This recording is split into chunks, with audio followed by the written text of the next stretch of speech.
Bonjour Cécile, je vais chanter ce matin Patrick. Ah bon? Ouais. Pourquoi vous avez chanté? Il neige déjà, c'est bien. Non, parce que je vais vous parler de Vendôme. Vendôme, oui, Ah oui. oui, absolument. La commune française qui vend son nom Ouais. pour quelques milliers d'euros, hein, c'est pas très cher, pour vendre des bijoux de luxe. Quelle histoire quand même, hein? Oui, alors Orléans, Beaugency, Notre-Dame de Cléry, Vendôme, vous connaissez, oui. j'imagine, l'ère Magnifique. de cette comptine Ouais. populaire qui date quand même de 600 ans. Vous allez voir que l'histoire dans cette affaire a beaucoup de poids.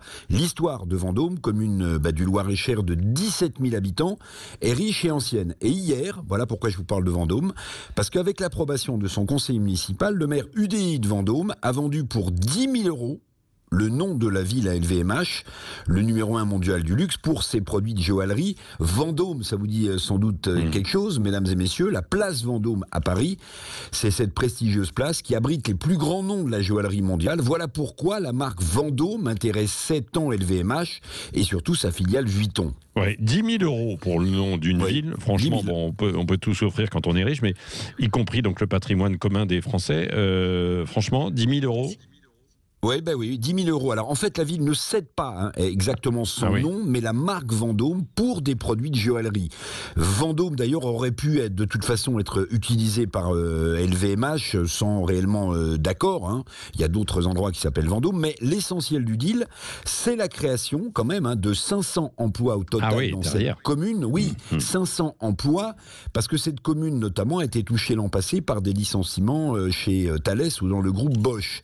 Alors la vente du nom d'une ville à un groupe privé pour en faire un emblème publicitaire, Patrick, vous avez raison, ça fait couler de l'encre. On est habitué à ce qu'une marque soit accolée au nom d'un stade de football, par exemple. Eh bien, on découvre que le nom d'une ville peut devenir un produit commercial. C'est une nouvelle forme de naming, ce que les rois du marketing appellent le naming. Mais évidemment, tout le monde n'est pas d'accord. Mais chez LVMH, on construit une marque en rapport à l'histoire, alors c'est ça? Ah oui.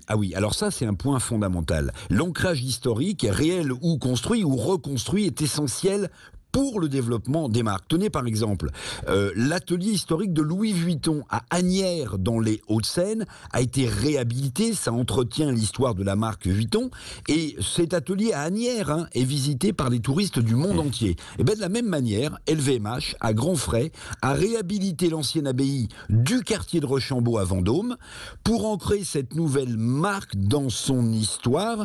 Alors ça va devenir un lieu de pèlerinage à la gloire de ses produits Vendôme, mais aussi ça va aider la commune de Vendôme à développer ses recettes de tourisme. Alors Orléans, Beaugency, Notre-Dame de Cléry, Vendôme, j'ai regardé, ça s'appelle le Carillon de Vendôme, ça date du 15e siècle, ça a été réadapté par Laurent Voulzy. Je vous propose une petite réadaptation qu'on peut chanter tous en chœur si on en envie.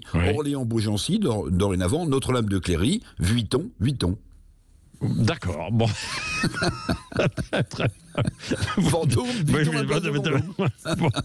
Bon, écoutez, on va enregistrer ça. Voilà, on va mettre une petite musique derrière et vous allez. Mais la comptine est connue. On se la répète de grands-parents en enfants. C'est vrai. Beaugency. Bon, voilà. Très bien. Allez, merci Eric Revel. Peut-être tout à l'heure, donc dans le petit déjeuner de l'actualité à 9h moins le quart.